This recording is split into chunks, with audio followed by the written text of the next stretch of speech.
Ahí sí, ahí sí, ahí sí. Oh, Bastián, ¿no? Sí. Ya. El capital de trabajo, ¿qué es lo que era, güey? Ya vimos las NOF, lo explicó Carlos, yo se los complementé, ¿qué es lo que era el capital de trabajo? Para cerrar este punto. Y después necesitamos, como les dije, les voy a hacer un pequeño resumen de todo el semestre.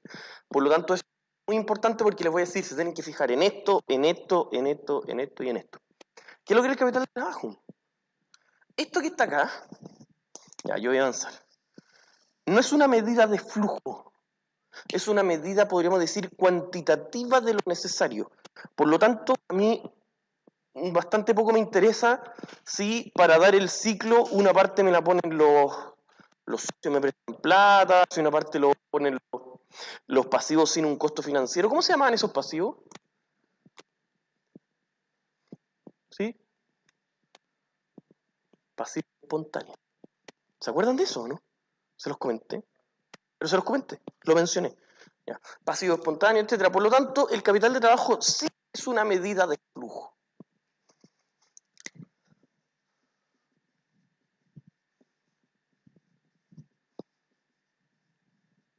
¿Ya? Ahora, ¿por qué se tienden a confundir estos dos compadres que están acá? Y el capital de trabajo. Esto lo tienen que saber para el control. ¿Por qué? Porque ¿qué pasa con estos dos si es que, ojo, todo el activo corriente, vamos a ir por partes entonces. ¿Qué es lo que tiene que hacer una empresa a corto plazo o para la parte operacional? ¿Cómo podríamos saber? Es el activo corriente. ¿No es cierto? Una empresa, para funcionar, una empresa para poder funcionar, ¿qué necesita financiar? El activo corriente. Este activo corriente, que nosotros necesitamos financiar, necesitamos decir, mira, ¿cuánto de esto lo financia el pasivo corriente?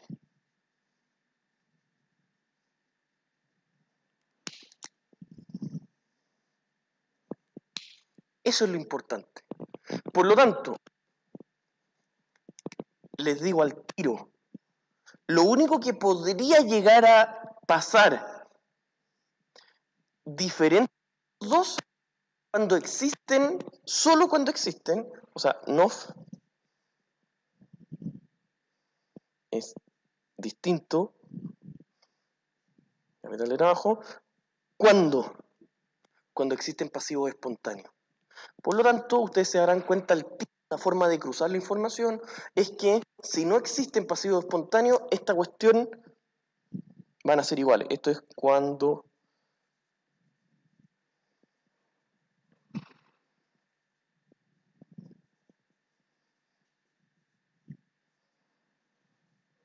espontáneo. ¿Cuáles son los únicos pasivos espontáneos que nosotros hemos visto en este curso? ¿Cuáles eran? Que es como el primer pasivo que uno ve arribita. ¿Cuál, pues? ¿Cuál? El primero, ¿cuál es el primer pasivo? A la derecha, lo primero arriba que hay. No. No. ¿Cuál? Cuando a uno le prestan plata, ¿qué cosa? Exacto. ¿Y la cuenta por pagar de quién? ¿Quién es el que nos pasa la mercadería? Los proveedores, pues. Esos son los únicos pasivos espontáneos que nosotros vemos acá. ¿Por qué? Porque en estricto rigor la definición de pasivos espontáneos es que no tienen un costo.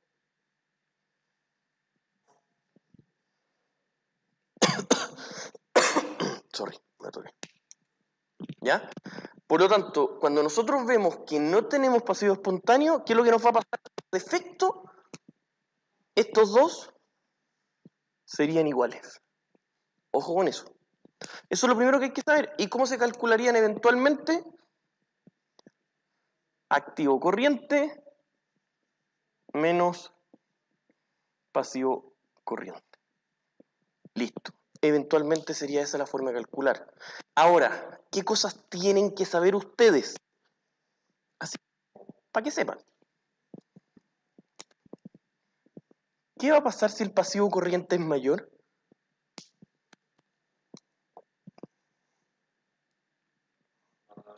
Exacto. Solo para que lo tengan en cuenta. Eso tendría que ver con el punto 1 y el punto 2 que les dije, de saber lo que son las NOF y el capital de trabajo. Realmente solo eso es lo que nosotros les pedimos, nada más que eso. ¿Dónde vamos a entrar mucho más incisivo? O sea, esperemos. En fin, ya. Profe, Sí, dígame. sí, es que en la casa se ve mal la pizarra, No, se ve como borroso. sí, estamos en eso, estamos en eso. Sí, dígame. ¿A qué se refiere con no tienen costo? Que no tiene un costo financiero. Por Ah, ejemplo, no es una muy buena pregunta, porque a veces asumo cosas que no tienen por qué saber. Que no tiene un costo financiero. Si usted pide un crédito, tiene asociado un costo financiero. Los proveedores, o puede ser cualquier tipo de persona que me pase algo y que me pida devolverle ese mismo activo sin un interés extra, se le llama pasivo espontáneo. Porque son pasivos intrínsecos de la operación. ¿Me entiende? Que es, por ejemplo, porque ¿qué es lo que se asume si es que no me cobra intereses? Eso lo vamos a ver en Finanza 1, pero ¿qué es uno que asume? eh, termino pagando solo lo que debo. Ya, exactamente, y se asume que, porque es un proyecto con BPN positivo, con un valor presente neto positivo, se asume que yo lo puedo aplazar lo más posible, Ya, porque significa que el valor del dinero en el tiempo, mientras más tarde sea sin interés, vale más para mí. claro. Por eso es espontáneo, porque significa que la empresa, aunque tenga liquidez, siempre va a preferir pagarle después si es que tengo un plazo sin costo. Por eso es espontáneo, porque es de la operación. Y si la empresa le sobra liquidez, no va a prepagar proveedores si es que no le cobran, sino que se va a meter, por ejemplo, en otros proyectos que sí rentan. Ya, perfecto, ¿Me, muchas me gracias. entendió la figura? Sí, Eso es a nivel conceptual, pero está muy bien, esas preguntas son muy buenas. Y así es como se manejan a nivel un poquito más financiero. Lo único que nosotros queremos que ustedes entiendan acá es que tengan la noción general. Por eso les digo, en este curso es de contabilidad, no es de finanzas. Por lo tanto, no vamos a entrar a detallar qué activos corrientes o qué pasivos corrientes. Acá lo único que nos interesa es que ustedes vean a nivel macro, en un estado de situación financiera, decir, mira, activos corrientes menos pasivos corrientes. Si es que no existe, por ejemplo, pasivo espontáneo, la resta de esos dos va a ser nuestro capital de trabajo y nuestros NOF. Eso es lo único que queremos que entiendan. Nada más que eso. ¿Estamos claros? ¿Sí? Los que están en la pizarra, o sea, en la pizarra, los que están en Zoom, ¿sí? ¿No? Carlanga sigue ahí conectado, ¿no? Sí, profe. ¿Sí? Ya. ¿Qué cosa? El NOF y capital de trabajo es la resta de estas dos cosas. Siempre y cuando no existan pasivos espontáneos. Eso es clave. Eso es clave que lo tienen que saber. Esa pura resta es lo que tienen que hacer ahora en el control. ¿Ya? Y por otro lado, porque esto que les estoy diciendo, activo corriente menos pasivo corriente, que es una resta, está muy bien, pero es siempre del mismo año. Por lo tanto, ¿qué es lo que a nosotros nos interesa? Sí, que ustedes tengan la noción, es cómo varía el NOF y el capital de trabajo entre un periodo y otro. Por lo tanto, si ustedes tienen que calcular, ojo, tienen que calcular el NOF para el año X y el NOF para el año Y, lo que varía el NOF de otro es la variación del NOF. Y eso también nos interesa. Por ahora lo vamos a dejar hasta ahí, pero conceptualmente hablando es súper potente, porque es una decisión financiera estructural, el saber, mira, esta empresa tiene en el año 1 1000 de capital de trabajo adentro y en el año 2 tiene 2000 o tiene 3000 o 10000. Esa decisión, entender eso es potentísimo para lo que se nos viene adelante, porque es la forma en que va a manejar el flujo la empresa, financieramente, no contablemente. Recuerden que la gran diferencia entre la contabilidad y las finanzas es que la contabilidad registra hechos pasados y las finanzas es una planificación a futuro. Esa es la gran diferencia entre las contabilidades y las finanzas. Ya, Profe, sí, dígame, Laura. Es que en esa resta solo se incluyen esos pasivos como las cuentas por pagar proveedores, porque ¿qué pasa si tengo, no sé, intereses por pagar o sueldos por pagar? ¿Eso no se incluye en la resta?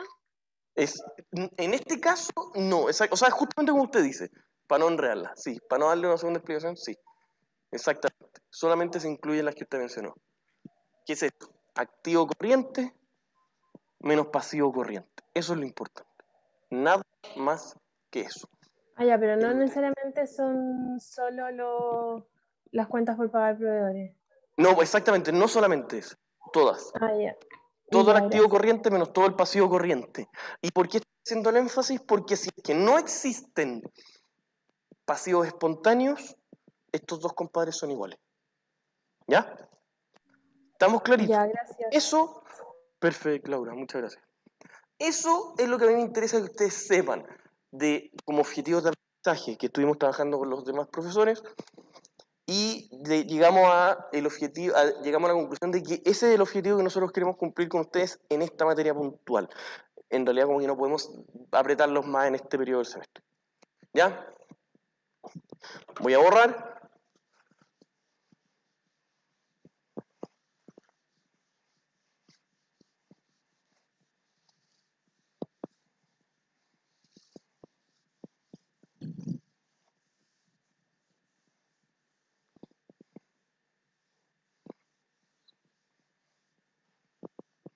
Ya.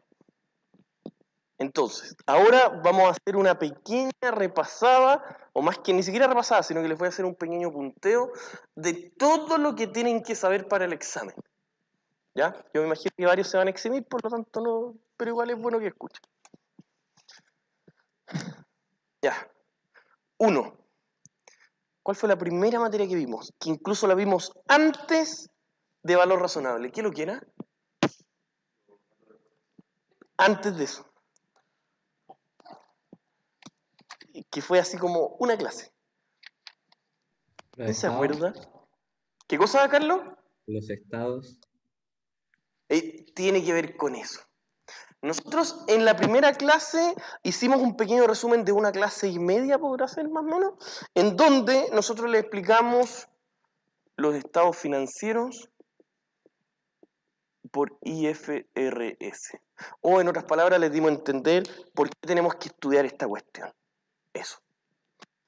2, lo que aquí me decían en la sala. Usted, oiga pues,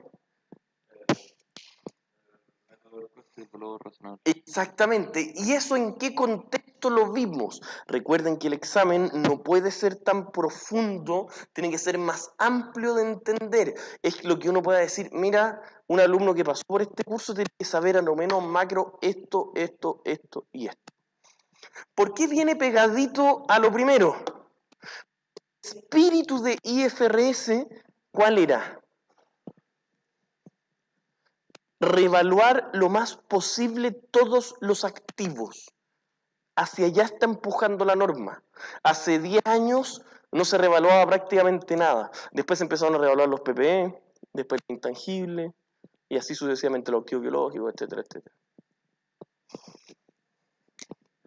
En la número 2 nosotros le llamamos valor razonable.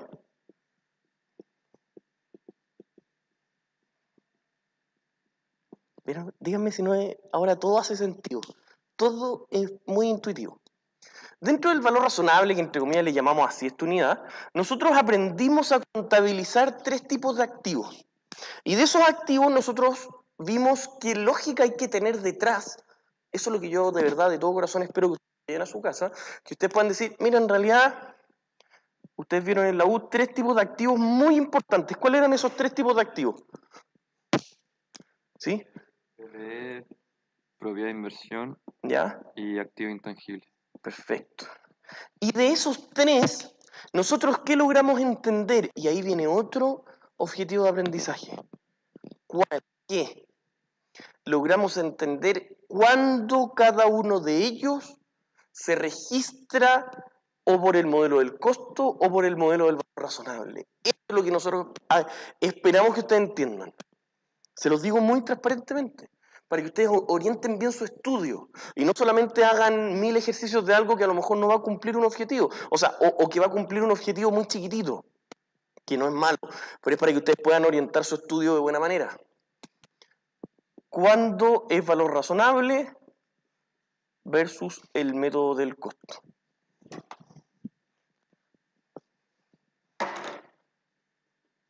¿Ya? Eso es algo que queremos que sepan. Y obviamente, como un objetivo secundario, no menos importante, pero secundario, es que una vez que eligen cada uno, ¿qué es lo evidente? Que sepan contabilizarlo. Que ustedes digan, miren, ¿saben qué? El espíritu de esto, de que propiedades de inversión, generalmente, ¿cómo se clasificaba? ¿Quién se acuerda? ¿O cuál sería más lógico?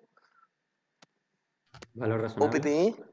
¿Sí? Ah, Dígame, pero el Carlos. método del costo. ¿Cuál? ¿Propiedades de inversión? ¿Cuál era la pregunta, profe? Chuta. Las propiedades de inversión, ¿por qué método deberíamos clasificarlo? O contabilizarlo. ¿Por el del costo o valor razonable? Eso es algo que usted ojalá, ¿Costo? dígame. ¿Ah? Costo. No, pues, porque si usted tiene una propiedad de inversión, Ah, Carlos, verdad, ¿cuál no, es, verdad, ya me acordé. cuál es el espíritu? ¿Usted quiere rentar con eso? ¿Quiere Mande- tenerlo actualizado a valor de mercado o no? Mantenerlo lo más actualizado posible. Porque Exactamente. Esas son las preguntas que ustedes hacer en su grupo de estudio. El ver ejemplos, el ver ejercicios, el poder decir, mira, ¿sabes qué? Esto lo más lógico es que se contabilice de tal manera. Bien. Ese es el objetivo principal. ¿Cuál es el objetivo secundario? Que luego que ya decidieron y tienen la intuición, porque así lo van a hacer en su vida, ustedes sepan hacer la mecánica. ¿Ya? ¿Me van siguiendo lo que les digo? ¿Sí? ¿Me van siguiendo? Oiga, ¿sí o no? Ya. Me preguntan cualquier cosa. ¿Estamos claros? Ya. Perfecto. En esta unidad, nosotros, ¿por qué nos demoramos tanto? Porque es muy importante que toda esa lógica que estamos haciendo en cada uno de estos 3 tipos de activos es complejo. ¿Ya? Por ejemplo, en PPE nosotros aprendimos revaluación, el deterioro, logramos ver cuándo calcular el valor del libro, la depreciación. Eso tomó tiempo, por eso dedicamos 4 clases solo a PPE, unas 2 a esto y unas 2 a esto. ¿Estamos claros? ¿Me van entendiendo? Ya.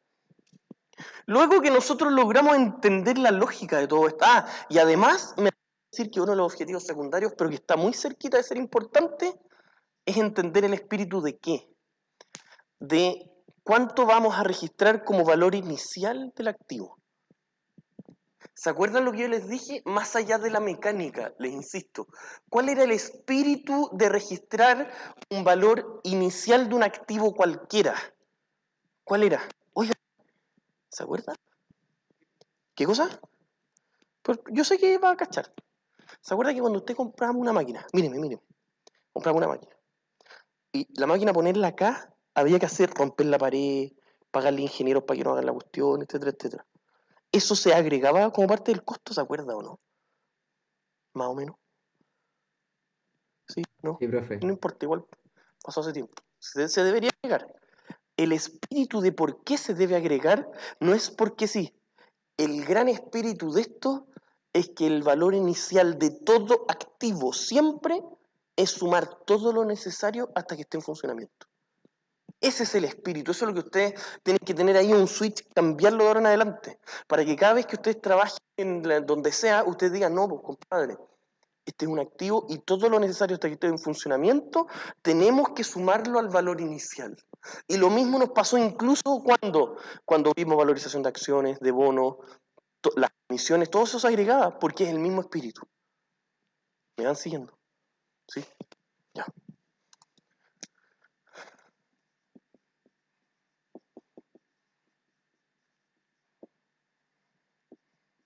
Lo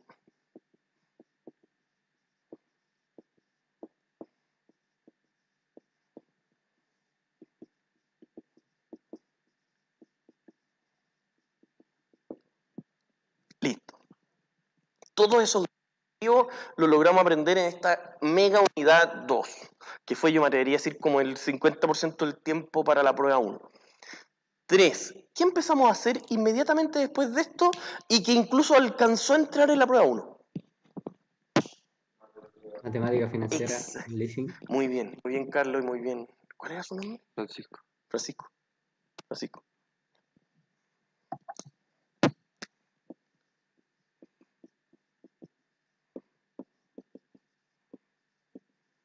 ¿Por qué veíamos matemática financiera? Esa debería ser como la primera pregunta que, o sea, yo les trato de resolver, pero ojalá realmente ustedes me digan, no, o que me lo digan súper directamente, profesor, ¿por qué vemos esto? El objetivo de ver esto. A saber el valor. ¿Puso su micrófono? Ya, ahí sí. Para saber el valor del dinero en el tiempo. Exactamente, muy bien. Para entender, porque todos los estados financieros, y de hecho viene muy pegadito a esto, ¿cuánto es el, comillas, razonable o valor de mercado de un activo? Es el valor de mercado o lo que es capaz de producir, que era el valor en uso. Y por eso necesitamos la matemática financiera. Entonces, la matemática financiera fue principalmente para valor del dinero en el tiempo y puntualmente a nivel práctico, el valor en uso. Ahora, ¿por qué colocamos ahí esa materia y no antes y no después? Porque el valor en uso, que si bien es importante para estas 3 unidades, no es lo principal. Para esas 3 unidades de arriba, o 3 valorizaciones de activos que sí son muy importantes, lo más importante era el valor razonable y una de las formas del valor razonable era el valor en uso. Pero ¿qué es lo que pasa de aquí hacia abajo con las materias? ¿Qué materias vimos después? ¿Sí? Leasing, arrendamiento. ¿Y después? ¿Sí? ¿Qué cosa? Bono. ¿Bono que es renta fija? Y acción. Y acciones. ¿Y cómo se valoriza un bono, las acciones o el leasing? ¿Cuál es el precio de ese bono, de las acciones o del leasing? ¿Cómo era? ¿Cómo sabían ustedes el precio de un bono hoy? Trayendo los flujos a valor presente. Trayendo los flujos a valor presente. Muy bien, Francisco y Joaquín. Muy bien. Y para hacer eso, necesitamos la matemática financiera. Por eso esa unidad va ahí, para que ustedes lo vayan entendiendo un poquito esto de que el programa tiene cierta lógica, cierto sentido. Porque después de esto, después que acá hay un punto de inflexión, que de hecho justamente se termina ahí, la prueba 1, y de ahí parten las siguientes unidades que son aplicar un poquito más allá, tiene que ver con arrendamiento,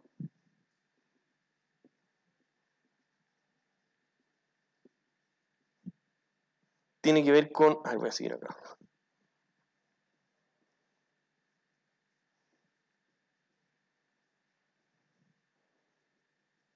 renta fija,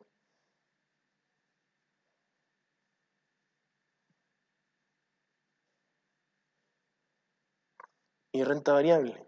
Y para valorizar, de nuevo les insisto, no es que nosotros necesitamos saber a nivel financiero el valor, pero sí para poder contabilizarlo necesitamos valorizarlo. Y estos 3, principalmente estos 2, ¿cuál es el valor? Valor presente de los flujos. Y para eso necesitamos la matemática financiera. Arrendamientos podríamos decir que es una materia relativamente intermedia.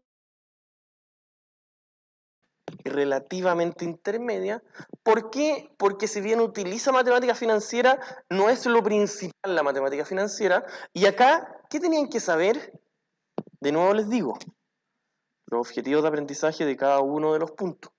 ¿Qué creen que nosotros queremos que ustedes sepan acá? Identificar ¿Qué se si le es ocurre? financiero operativo. Ya. Primero que todo, saber clasificar qué tipo de arrendamiento es. Y eso que está mencionando Carlos es clave. Por eso siempre todas, o sea, no todas, pero bueno, me atrevería a decir que la gran mayoría de nuestras evaluaciones que son de arrendamientos, como la prueba, ¿qué es lo que pasaba? Siempre, ¿qué tipo de arrendamiento es? Siempre va a ser así, porque es uno de los principales objetivos de aprendizaje. Que el que salga de este curso y apruebe, que tengamos la certeza que sabe diferenciar un leasing, que es un contrato de arriendo en el fondo, si es operativo o si es financiero. Primero, y siempre va a aparecer. Si se van dando cuenta, siempre va a ser. Y esa pregunta, que parece tan livianita, financiero de capital también se le llama, pero financiero, u operativo, tiene muchos coletazos de por medio. Por ejemplo, ¿qué pasa con la opción de compra? ¿Qué me podrían decir de la opción de compra? Si les digo ese tema, hablen de eso.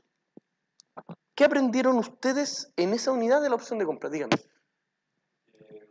De compra no necesariamente significa que sea financiero y para que sea financiero esto debe significar un costo sustancialmente menor al valor del activo. Exactamente.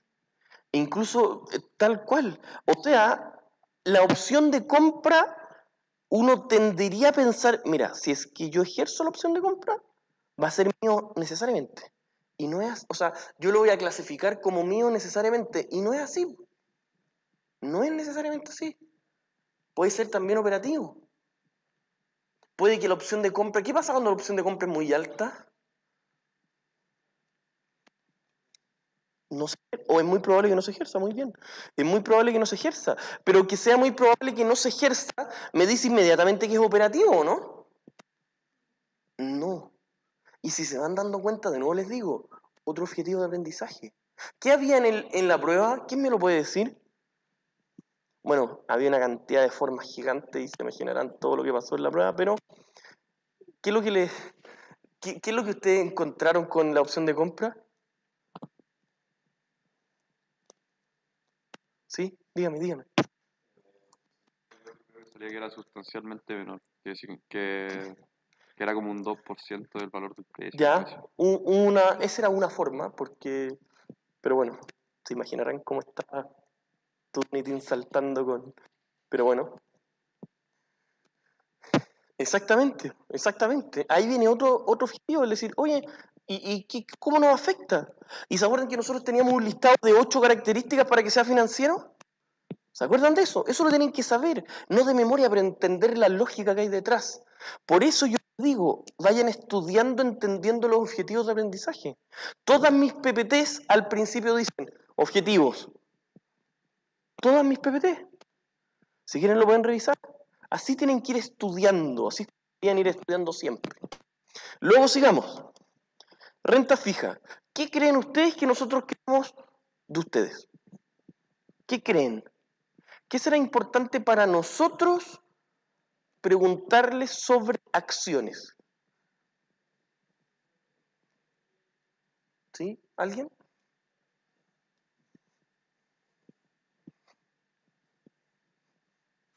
¿No?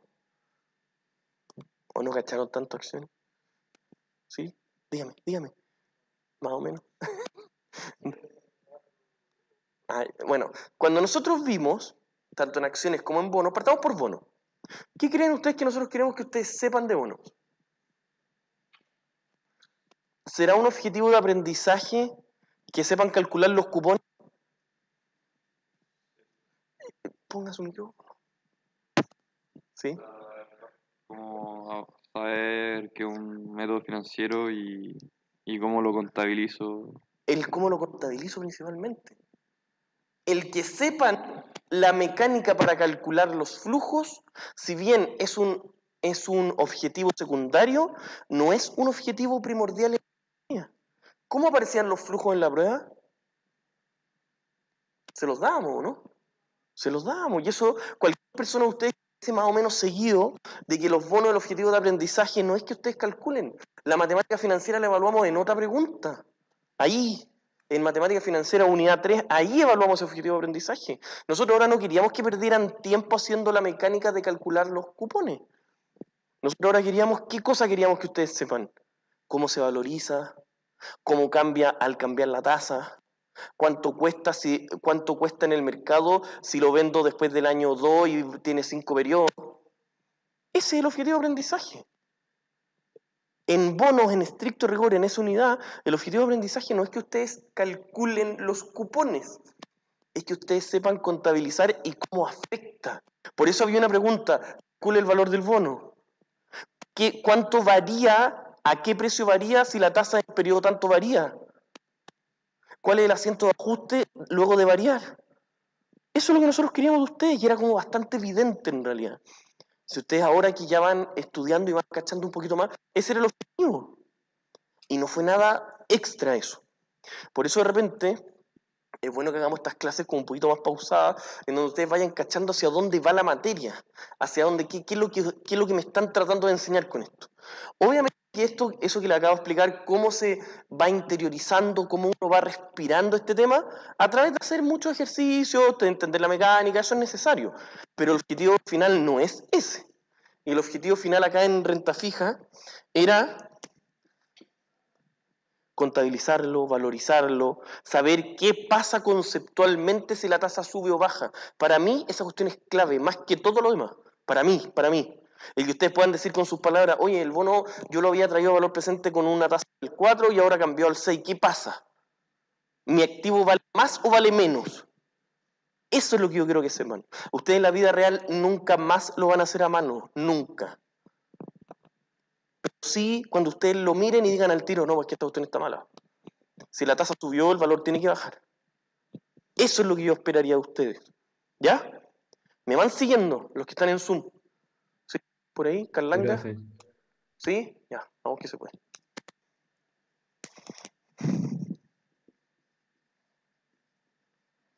Valorizar y cambios en la tasa. Listo. Luego, acciones. En acciones, de nuevo, yo les vuelvo a insistir, acá los objetivos de aprendizaje son sumamente claros. Y acá, a diferencia de la renta fija, acá los objetivos de aprendizaje cambian de acuerdo a cómo queremos contabilizar si somos el tenedor o el emisor. Los objetivos de aprendizaje cambian. ¿Y cómo era la prueba? Tenía un ejercicio para el tenedor y un ejercicio para el emisor. Eso es lo que ustedes tienen que entender. Y eso es sumamente evidente. ¿Por qué? Porque ustedes son dueños de una empresa. La estructura del patrimonio cambia si la empresa emite o no emite acciones. Y eso ustedes tienen que saber. Una empresa emite X cantidad de acciones. ¿Cuánto vale su patrimonio?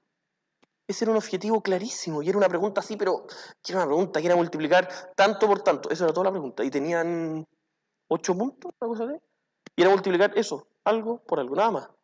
Ese era un objetivo clarísimo que queríamos despejar de el que sabe del que no sabe. Para el emisor, para el que está emitiendo la deuda, el que está emitiendo acciones.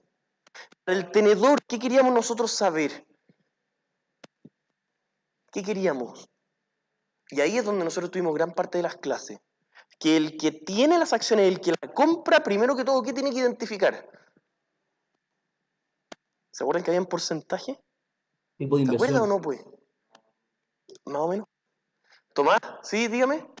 Ah, no, que era como el tipo de inversión de entre un 20%, luego entre un 20 a un 50. Exactamente, pues. Ese era un objetivo clarísimo para el compadre que compra las acciones. El que compra, ¿tiene algún control sobre el otro, sí o no? Exactamente, depende. Y eso es lo que nosotros queríamos que ustedes descubrieran, nada más. Compró 90% porque el resto no se pagaron y se perdieron. Se emiten X cantidad de acciones. Compra el 90%. ¿Cómo lo contabiliza? Eso era todo lo que había que hacer. Eso era todo lo que había que hacer. ¿Y cuál es el objetivo? Ustedes como alumnos, ¿saben o no saben interferir qué tipo de activo tiene? ¿Es un activo de 0 a 20%? ¿De 20 a 50 o de 50 a 100? Eso era todo lo que había que saber. Ese era el objetivo. La matemática era tan básica que no era dificultad. Lo único que y por eso acá yo les digo, acá los objetivos de aprendizaje en renta variable, que son acciones, son distintos, tanto para el emisor como el tenedor.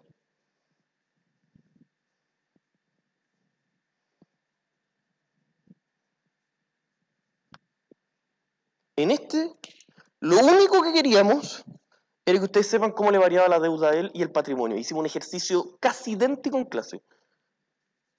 El patrimonio. En cambio, para el tenedor, ¿qué nos importaba a nosotros? ¿Cómo clasifica ese activo que está comprando? Compró acciones, ¿cómo lo clasifica? ¿Cómo se llamaban los 3 tipos de acciones? Depende del Sí, porcentaje de está acciones que perfecto, Carlos, pero compró. ¿cuáles eran los nombres? De 0 a 20, ¿cómo se llamaba? Instrumento financiero, Perfecto. Y de 20 a 30, de 20 a 50, perdón.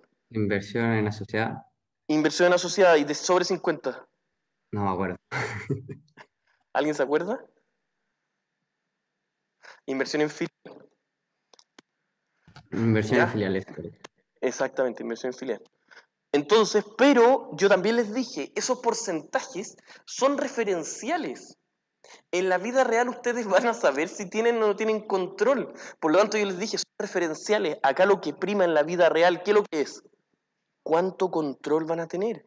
Si ustedes teniendo el 15% pueden tener un director metido adentro, lo tienen que clasificar como Inversión asociada. inversión asociada, aunque tenga menos del 20%. Por eso yo les decía, si la prueba hubiese sido muy larga si les poníamos un enunciado completo de no tiene 15%, pero puede interferir en alguna decisión. Eso no era tan relevante. Nosotros, por eso yo les dije, y se los dije muchas veces, los porcentajes son referenciales. Es solo para que ustedes se hagan la idea. Vamos a asumir que siempre con menos del 20% no puede interferir en nada. Y ustedes asumen que es inversión en acción. Listo. Si ustedes tienen entre 20 y 50, vamos a asumir que son inversiones asociadas. Listo. ¿Me van siguiendo lo que digo, no? ¿Sí? ¿No? Díganme algo. ¿Sí? ¿Lo que están en Zoom? Puta. Yo sí, profe. ¿Sí? Ya, gracias, Carla. Ya, sigamos.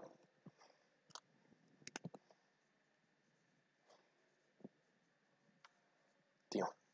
Y por último, la que estamos viendo ahora, F. ¿Cuál creen ustedes que es el objetivo de aprendizaje acá? ¿Qué les vamos a medir? ¿Qué queremos que ustedes nos demuestren que saben? ¿Qué?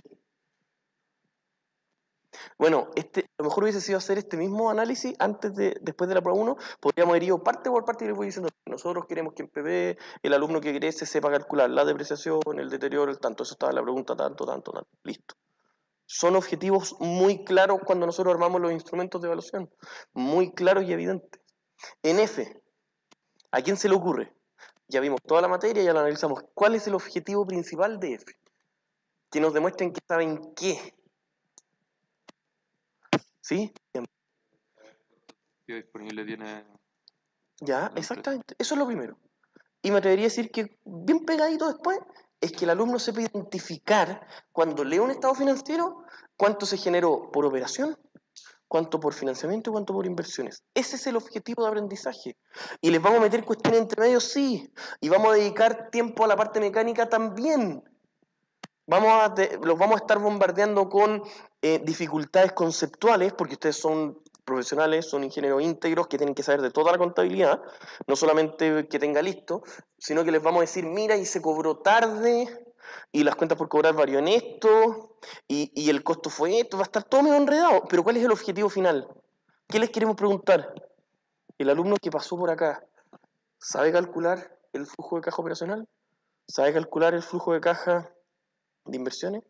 ¿Y sabe calcular el flujo de caja de financiamiento? Ese es el espíritu. El que entre medio les tiremos unas bombas, unos distractores, sí, va a pasar, porque es un ramo de dificultad alta y porque queremos que sepan el cómo se llega. Pero ¿cuál es lo principal? Eso que les digo. Y les podemos hacer en algún control eventual de ejercicio cuánto fue lo que pagaron a proveedores. Sí, se lo podemos preguntar, porque creemos que es fundamental saber hacer eso para llegar al flujo de caja nacional. o que nos digan, oye, ¿cuánto fue lo que realmente se cobró a clientes? También, porque eso es fundamental y se lo hemos dado, pero de cajón. ¿Ya? Por lo tanto, los grandes objetivos acá son flujo de caja operacional, flujo de caja financiamiento, flujo caja de inversiones. Y además, esta unidad nosotros la logramos unir con la siguiente. La estamos pasando en conjunto. Ojo, ¿qué es lo que es? Análisis del flujo. Es estado de flujo efectivo y análisis del flujo. Y este en análisis del flujo, ¿qué queremos que ustedes sepan? ¿Qué es lo que es o cómo se calcula el capital de trabajo? ¿Y qué es lo que es y cómo se calcula el NOF? Nada más. El resto sí, son muchas cosas y queremos que además sepan todo, pero no podemos medir todo en una prueba de 2 horas y media, y menos de 2 horas y media. Acá lo importante del análisis del flujo es que ustedes nos demuestren, sí, son personas, el alumno que pasó por acá y aprobó es una persona que sabe y podemos pasar todo esto. ¿Sabe entender que los estados financieros, por qué son por IFRS? Sí. ¿Sabe entender lo que es el valor razonable? ¿Cómo se clasifica cada uno de ellos? Y luego, si sabemos si es valor razonable o costo, de lo que estamos viendo en la pizarra, cada uno de esos, cómo se contabiliza en cada uno de estos tipos de activos, deberían saberlo. Eso es lo que queremos. Que ustedes tengan esa capacidad. Obviamente que hay una vuelta gigantesca para llegar a eso, sí. La mecánica es bastante extensa, sí. Ningún problema. Pero estos son los objetivos y eso es lo que nosotros medimos en nuestras evaluaciones.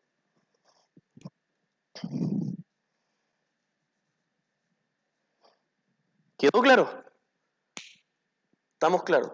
Y por último, así como ya para dar solamente un pequeño cierre, todo esto de F y análisis de flujo siempre es comparativo. Siempre. Es decir, ustedes siempre van a tener que tener un estado de situación financiera inicial, otro final. Siempre va a ser entre periodos. Y lo tienen que ir viendo así. Porque ustedes quieren, ¿cuál es el espíritu del F? Saber cómo se utilizaron o de dónde viene o dónde se utilizó y de dónde viene los flujos de efectivos. Por eso es estado de flujos de efectivo. ¿Ya? ¿Quedó claro? ¿Me entendió? ¿Sí? Me despido de ustedes, espero que hayan aprendido de verdad en este curso. Viene el examen. Yo sé y tengo muy presente que la gran mayoría va a dar examen. No todos, pero la gran mayoría va a dar examen. Espero que les sirva, espero que aprendan y cualquier cosa nos pueden escribir, ¿ya? O lo pueden coordinar con Laura directamente. Eso, dígame, estimado. El examen va a ser igual como el examen del año pasado, que era como el tipo de las pruebas, que era mitad de preguntas. No, todavía no lo tenemos hecho, pero debería ser más cercano a la prueba recién pasada. Debería ser más cercano a la prueba recién pasada. ¿Ya? Eso, estimados, lo dejamos hasta acá. Que estén muy bien. Mucho éxito. Chao, profe. Chao, que estén bien.